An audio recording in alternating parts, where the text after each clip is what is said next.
Hi, I'm Sam Peterson, author of 2 books, Trunky, Transgender Junkie, and Sugar, A Memoir of Craving. I'm an old gay trans man with bad teeth, and I love knives. And I'm not here to rate them or tell you about the newest, the fastest, the bestest, the wowest.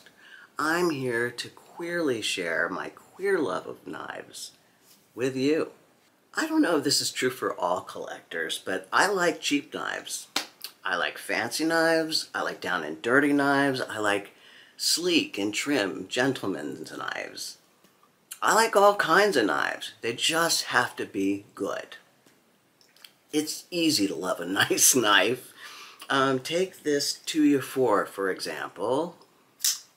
Gorgeous, easy on the eye, the fit and finish are finessed. Just a delightful, enchanting blade. Nothing to overlook or overcome. But now, take the newly produced QSP Canary. Now, I had the Canary as a neck knife when I was going through my mercifully brief neck knife phase. I say mercifully because neck knives on me, Sam Peterson, just look tragic.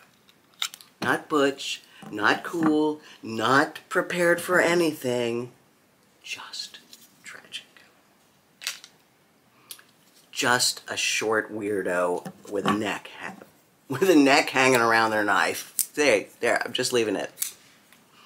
But both these Canaries are terrific.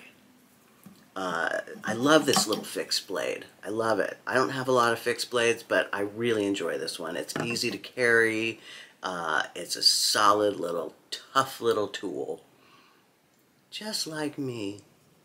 But when I got the folder, it's really, really good. I bought this $41 neon green blackwash blade.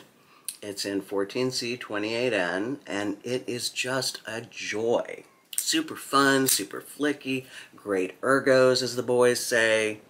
Just a good, solid knife. It stayed in my pocket for quite a bit.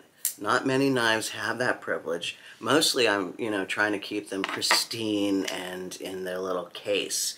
But sometimes you just have to put them in your pocket. You have to use them. You have to cut. You have to poke. You have to slice.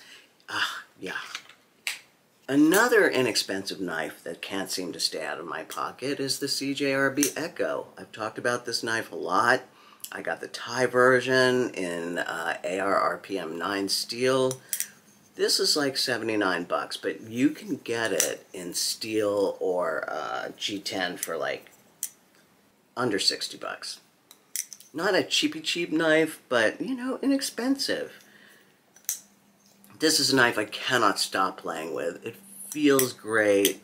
It front flips, it back flips, it side flips, it flippity flips. It's a flipping flip beast.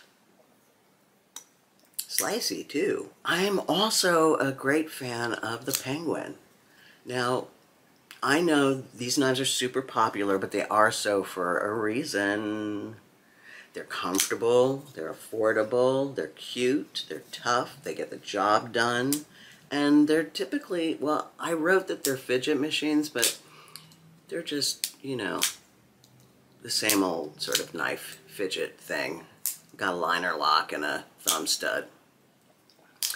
I just bought an amazing secondhand titanium Penguin for very inexpensive, read cheap. And I sent it off to get pink and blue stripes. I've got a little speck of it here. It looks amazing. It's on its way home now, and I can't wait to show it to you. But this Penguin here is a perfectly good example. Denim micarta, the OG Penguin. It's just really intuitive, well-designed, simple knife. I know you hear this from me all the time, but you cannot go wrong with a $69 knife from Kizer. You just can't. I mean, I suppose they have some bummer blades, but if you, if you color within the lines, you're gonna be fine. Yeah, and they often have sales. So you can get a hold of some brilliant blades for like under 35 bucks. That's just the truth. This is an example of a sale blade. This was 30 bucks for this Rapids. I think that's its name. It's a bomb-ass knife. I only bought it because the price was so unbelievable, and I am glad I got it every day. It's a terrific knife. This year, a lot of great affordable stuff came out. Stuff that certainly holds its own and would be just as great in premium materials for 200 bucks. And I'm looking at the Vosteed cORGI when I say that. And also the Devo Stout. Now, the Devo Stout did come in premium materials, so you can get it jacked up. But this this affordable version, I love it. I've already talked about it though. So the cORGI took me by complete surprise. I had some ridiculous prejudice against Vosteed. I don't know why. I expected to really dislike their knives. No good reason, just unwarranted snobbery. And this cORGI is terrific. Very handsome too, very Art Deco kind of aesthetic, and it makes it very easy to hold and use. Super fidgety. Super, I don't know where that's going. Super fidgety. And just a great knife. The end. I got a mini Praxis in 9CR 18 MOV, or 9CR movie as I like to call it, for my car. You can get the mini in D2 for under 30 bucks. Now, I'm a slut for Altum, and I will pay insulting amounts of cash for it, so my knife was 60 bucks. Also, can someone tell me where 9CR18 MOV stands in relation to D2? Someone on Reddit says Civivi does a great job with their 9CR movie, but Reddit, you know what I mean? You know what I'm saying? You know what I mean? I talked about these little guys already, but dang, the mini Pyrite and the baby Banter Warnie are so good. Just splendid. And the mini is under 50 bucks. So good.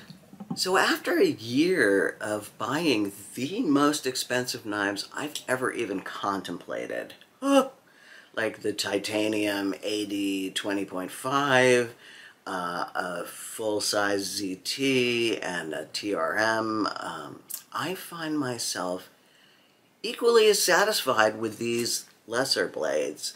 I know the expensive stuff has better details, better fit, better finish, tighter tolerances, as the kids like to say, superior materials, but my love for knives is not conditional, especially on cost. Except for really, really cheap knives. I mean, a guy's got to draw the line somewhere. Love you. Happy holidays, or whatever you celebrate, or if you don't, you old Scrooge, good for you.